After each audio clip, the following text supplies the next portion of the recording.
सब मिथिलावासी के गोर लागै छी। आइ हम एगो जितवाहना का चूल्हो सियारनी के खिस्सा कहै छी। नीक लागि जाए तऽ हमर भजन कीर्तन चैनल के जरूर सब्सक्राइबर लाइक कऽ देबै। अपना सबके नहि होइए जे व्रत जे करै छथिन या जे रातिके व्रती सब रहै छथिन, आओरो सब जेहो व्रत नहि केने छथि सेहो सब बैसि कऽ सब सुनलथि जितवाहनक खिस्सा। रातिके जे होइ छै अपना सबमे वएह खिस्सा कहै छी चूल्हो सियारनीवला। एक दिन कैलाश अति रमणीय शिखर पर बैसल पार्वती और शंकर जी सँ प्रश्न केलखिन जे एहन कोन व्रत या तपस्या छै जे जकरा केलासँ सौभाग्यवती स्त्री के संतान जीवित रहै छै।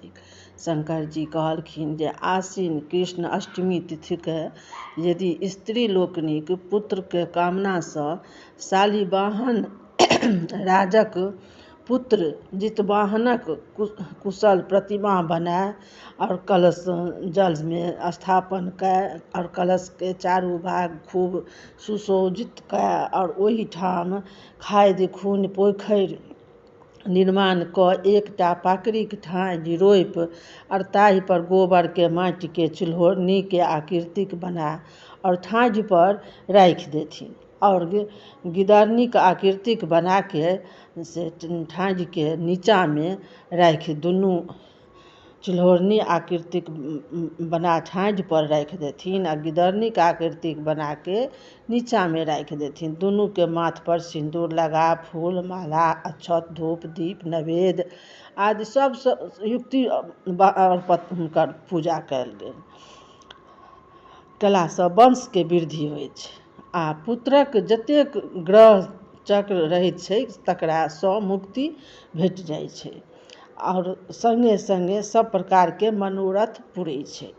एहि पृथ्वी पर समुद्रक नजदीक में नर्मदाक तट पर दक्षिण दिशा में कनकावती नामक एकटा नगर छै। ओहिठाम अनेको तरहक सेना सँ सुशोभित मल्यकेतु नामक राजा राज करै छलाह। हुनके राज में बहुलुटा नामक मारुभूमि छलैक जकरा माथ बाटे नर्मदा नदी बहै छल। ओकरे किनार पर एकटा अति विशाल पाकड़िक गाछ छलैक। ओहि पाकड़िक धोधरि में एकटा गिदरनी मतलब सियारनी निवास करैत छलीह आ ठाढ़ि पर एकटा चूल्होरनी। बहुत दिन सँ एके संगे रहलाक के कारण दुनू खूब अपन मित्रता भऽ गेलनि। दुनू एके संग छलथि तऽ दुनू के खूब मित्रता भऽ गेलनि। ओहि नगर में निवासी महिला लोकनिक ओहि गाछ लग आबि आ अपन आश्विन कृष्ण अष्टमी के जितवाहनक पूजा कए तथा कथा बचबाक कथा सुनि अपन अपन घर गेली। गिदरनी आ चूल्होरनी सेहो व्रत केने छलीह।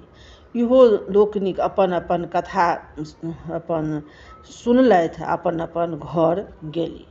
ओहि दिन संध्या समय में ओहि नगरक निवास कयनिहार जे नामी एगो सेठ छलाह तिनका एके गो पुत्र छलनि। ओ मृत्यु भऽ गेलनि। ओकर परिजन सब नर्मदा कात में आनि अपन संस्कार कए अपन अपन घर जाय गेलाह। ओहि अष्टमी के राति टपाटप मेघ लागल छल जाहि सँ हाथ नहि सूझै छल। ओहि भयानक अन्हार में कखनो कखनो बिजलौता लौकै छलैक। तकर इजोत में ओ मृत्युक मांस देख दिन भरिक जे उपासल गिदरनी छलीह सियारनी तिनका धैर्य नहि राखल भेलनि। ओ गाछ पर से चूल्होरनी के रहथिन तनिका सँ प्रश्न कयलखिन कि हे बहिना जागल छ कि सुतल छ। पहिले बेर तऽ अपन खुशी पूर्वक सँ चूल्होरनी जवाब देलखिन जे जगले छी। आ एही तरहे ओ अनेके बेर पूछै छलखिन हँ। लास्ट में आबि कऽ ओहो कहलखिन जे चूल्होरनी जे सोचलथि जे आब हिनकर उत्तर नहि देबाक चाही, अब हिनका जे अपना मोन छनि वएह हम की करबै। बेर बेर गिदरनीके जिज्ञासासँ जवाब नहि भेटला पर ओ अपन धोधरिसँ निकलि कऽ बुझलखिन बहिना हमर सुति रहल। आब अपन ओ जे हुनकर चालि छनि से अपन निकललथि धोधरिसँ निकलि कऽ ओहि किनार अपन गेलथि। ओहिठाम नदीसँ अपन मुँहमे पानि आनि कऽ चिताके मिझाओलनि आ तखन अपन चितामे सँ मांस टुकड़ा अपन खूब भरि पेट अपन खेलथि। आ खेलाके बाद अपन थोड़े अपना स्थानों पर नेने चलि अयलथि। खण्ड खण्डके काटि भरि पेट खेलनि और अपन निवासो स्थान पर आनि के रखलथि देलथि। हुनका सब कर्तव्य ठाढ़ि पर बैसल चिल्हौरनी देखै छलखिन। आब प्रातःकाल गिदरनी चिल्हौरनी से उतर कहलखिन कि हे प्रिय, हे बहिना, पारण करू न, आब तऽ पारणक बेर भऽ गेलै। हम स्त्री चिल्हौरनी कहलखिन जे हम स्त्रीगण लोकनिक द्वार से जे देल गेल अक्षत औंकड़ी नैवेद्य भेटत तही लऽ कऽ पारण हमहूँ करब, अहूँ करू ग। तकरा बाद अपन कोनो समय के बाद प्रयाग में कुम्भ लगलै। चिल्हौरनी और गिदरनी सन्यावश दुनू गोटे अपन ओतऽ गेली। ओहिठाम एगो कोनो एहन अन्यावश भेलै जे दुनू आदमीके मृत्यु भऽ गेलनि। कुम्भमे मृत्यु भेलाके कारण गिदरनी और चिल्हौरनी के दुनू के जन्म वेदक ज्ञाता से भास्कर नामक भिक्षु ब्राह्मण तिनका घरमे भेलनि। दुनू आदमीके एके घरमे जन्म भऽ गेलनि आ दुनू गोटे जौआ बहिन भेलखिन, जौए जन्म लेलखिन। दुनूके नाम भेल चिल्हौरनी जे छली से जेठ भेलखिन आ ओ गिदरनी जे छलखिन से छोट छलखिन। तऽ चिल्हौरनीके नाम पड़लनि शिलावती छल आ गिदरनी जे छलखिन सियारनी हुनकर नाम पड़लनि कर्पूरावती राखल गेल। दुनू कालमे पैघ भेली। अपन जब हुनका सबके कन्यादानके योग भेली तखन दुनूके कन्यादान भेल। तऽ पैघ जे शिलावती हुनका विवाह महामतमक नामके एगो महाधन्यमनी ब्राह्मण लोक तकरा घरमे भेलनि। आ दोसर कन्या जे विवाह भेलनि हुनका कर्पूरावतीके सियारनी जे छलखिन तिनका, तऽ हुनका भेलनि विवाह मलकेतु नामक राजा छलखिन हँ। मलकेतु नामक राजा छलखिन महाराज, तिनका संग भेलनि। कालक्रममे कर्पूरावती फेर अपन गर्भवती भेलखिन। अब हुनका बच्चा जे भनि तऽ ओ मरि जानि। 7 गो बेटा भेलनि, ओ 7 पुत्र हुनका मरि गेलनि। और शिलावतीके चिल्हौरनीके जे 7 गो पुत्र भेलनि तऽ ओ हुनका 7 पुत्र जीवित छलनि हन। शिलावतीके सेहो कर्पूरावतीके पुत्र सभक मृत्युके सुनि कऽ हुनको कष्ट होइ छलनि, दुःख भेलनि। आ कर्पूरावतीके तकलीफ छलनि जे एहि बातके जे शिलावतीके 7टा पुत्र जीवित छै आ कतेक सेवा करै छै। कर्पूरावती बड़ संतापमे छली, हुनका बड़ा कष्ट छलनि जे एकर पुत्र किया जीवित छै। एहि दुखसँ ओ कर्पूरावती जितवाहनक पूजा दिन खाट पर सुतल अपन छली। राजा जखन गृहवासमे अयला तऽ जिज्ञासा कयलनि कि रानी कतऽ छथि। तखन रानीके लगमे रहनाइ चिड़िया जे छलखिन तिनका कहलखिन जे रानी कतऽ छथिन। ओ जाकऽ कर्पूरावतीके कहलखिन अहाँके महाराज ताकै छथि। रानी अपन ओकरा सबटा द्वारा संवाद देलखिन जे कहूँ जाके जे हम सन्यास नगरमे सुतल छी। तखन राजा आब प्रश्न केलखिन जे प्रिय, अहाँ एना किया सुतल छी। कर्पूरावती जवाब देलखिन जे हम सुखे छी सुतल, तऽ की भेल। तखन राजा कहलखिन जे उठू प्रिय। तऽ कर्पूरावती ताहि पर अपन कहलखिन जे अहाँ यदि हमरा कहल करब तखने हम उठब, नहि तऽ हम नहि उठब। राजा जवाब देलनि जे अवश्य करब। ताहि पर रानी राजासँ 3 बेर अपन सत्य करेलथि। सत्य केलाक बाद कर्पूरावती अपन ओछानि पर से उठली आ कहलखिन जे हमर जे बहिन शिलावती तिनकर 7 पुत्रके गर्दन काटि कऽ हमरा मंगबा दिअ। ताहि पर राजा पृथ्वीके ठोकैत अपन कान धरैत कहैत छली जे पापनी एहि तरहक बात अहाँ किएक बाजै छी। एहन बात ओ अपन कहलखिन, बजलथि जे एहि तरहे बेर बेर कहलाके बाद कोनो प्रस्तुत नहि पाबि हुनका आज्ञाके स्वीकार कयलनि। तखन राजा कहलखिन जे काल्हि अहाँके 7 टा सिर आनाके दऽ देब। कर्पूरावती हुनका वचनसँ सत्य जानि जितवाहनक पूजा कयली। तकरा बाद अपन राजा अपन शतक राक्षस छलै चंडाल, तकरा कहलखिन कि जे चंडालके बजा कऽ कहलखिन जे महामात्मक जे 7 पुत्र छै तकरा गर्दन काटि कऽ कर्पूरावतीके आनि दियौ। प्रातःकाल ओ सब 7 टा गर्दन काटि कर्पूरावतीके देलनि। 7 टा मूड़ी जे छलनि कर्पूरावतीके अति प्रसन्न भेली, देखलखिन तऽ बड्ड सुख भेलनि, भेट गेलनि।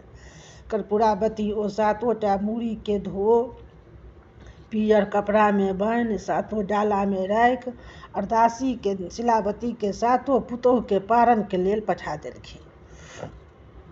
शिलावतीके द्वारा नियम पूर्वक जितवाहनक पूजा करने से ओ 7 डाला के मूड़ जे छलनि मुंड, ओ 7 टा से नारियरके फल भऽ गेल। ओ 7 बालक अपन जीवित हुनका घर घोड़ा पर चढ़ल 7 बालक पुत्र हुनकर अयलनि। अपन अपन 7 भाइ स्नान कऽ अपन अपन पत्नीके समीप पहुँचला। ओ 7 पुतोह मौसीके द्वारा पठाओल गेल फल, नारियरके फल अपन अपन स्वामीके देलखिन जे मौसी पठेलखिन, अहाँके मौसी पठायलनि हन हमरा सबके पारणके लेल।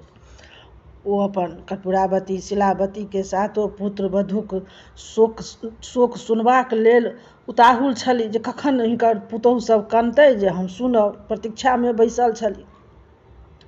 जखन कानब कर्पूरावती नहि सुनलखिन तखन ओ जिज्ञासासँ लेल अपन दासीके पठेलखिन जे की बात छै तऽ सुनही तऽ हमरा बताबिहेँ जे ओतऽ की सब भऽ रहलै हन। पठेलखिन दासी ओहिठामसँ आबि सब समाचार मलकानिके अपन सुनेलखिन। समाचारके बुझिके कर्पूरावती अति दुखी भेली। तखन ओ राजासँ पुछलखिन, हे महाराज, काल्हि जे अहाँ हमरा शिलावतीके 7 बेटाके सिर कटबाके देने रही से ककरो दोसरके छलै? राजा कहलखिन जे अहाँके सामने तऽ आयल 7 मूड़ी, आ तऽ हाँ से तऽ हम किएक हम तऽ देखलिए। तऽ ताहि पर रानी अपन कहलखिन हमरो ओकर आश्चर्य लागि रहल यऽ जे ई केना भऽ गेलै। हमर बहिन शिलावती कोनो जोग टोन जनै छथि, तेँ एना ई कऽ रहलथि हन, हमरा पुत्रके मारि दै छथि, अपन पुत्र हुनका जीवित छनि। राजा तऽ अपन अहाँके बहिनके तऽ ओ राजा कहलखिन जे अहाँके बहिनके पूर्व जन्मके सब व्रतक आचरण केने छथि, ओहिके व्रतक प्रतापसँ हुनका 7 पुत्र जीवित भऽ गेलनि। अहाँ ओहि सब व्रतके आचरण नहि केने छलहुँ जे अहाँके 7 बालक मरि गेल। ताहि पर ओ अपन अत्यंत दुखी रहै छली। राजाके मुँहसँ ई बात सुनि ओ गुम भऽ कर्पूरावती ठाढ़ रहली। आओर अगिला वर्ष कर्पूरावती महामात्मक जे स्त्री शिलावती हुनका दासी द्वारा संवाद पठौलनि जे आइ दुनू गोटे एके ठाम पूजा करब आ कथा सुनब। शिलावती दासी द्वारा संवाद पठेलखिन कर्पूरावतीके जे महारानी, ओ तऽ महारानी छथिन, ओते आओर पूजा करब आओर हम कथा कोना हुनका लग अथी करब, सुनब। ओ हम तऽ अथी छी, ओ महारानी छथिन।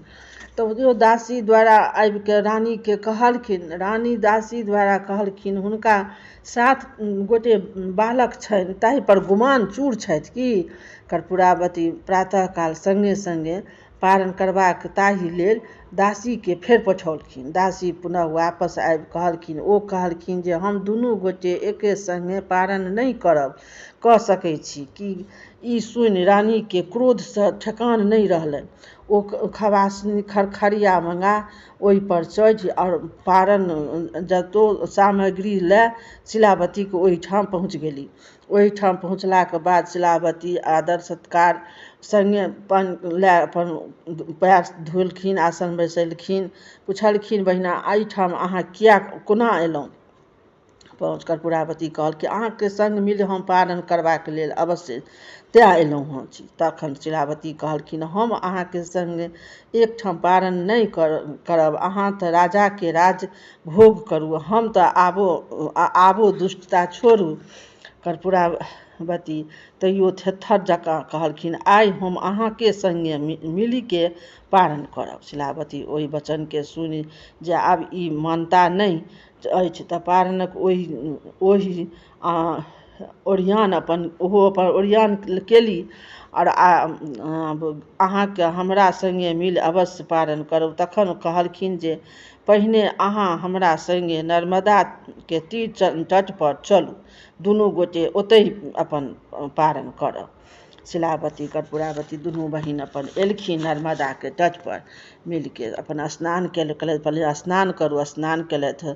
स्नान केलाके बाद शिलावती कर्पूरावती से प्रश्न कहलखिन कि अहाँके पूर्व जन्मके बात स्मरण अछि। तऽ कर्पूरावती कहलखिन नहि हमरा किछु नहि स्मरण अछि। तऽ कहलखिन कि जे किछु कारण छी से इएह कारण छी। कर्पूरावती कहलखिन हमर बहिन सहीमे ई जोगटन जनै अछि। ओ तखन अपन शिलावती कहलखिन जे नर्मदाके नदीक पर जे बहुलुटा मरुभूमि छैक या विशाल पाकड़िक गाछ छैक, इएह गाछ छैक, देखै छियै ई गाछ, इएह गाछ छै। पूर्व जन्ममे हम चिल्हौरनी छलहुँ, अहाँ गिदरनी। एहि पाकड़िक धोधरिमे अहाँ निवास करै छलहुँ आ एहि ठाढ़ि पर हम।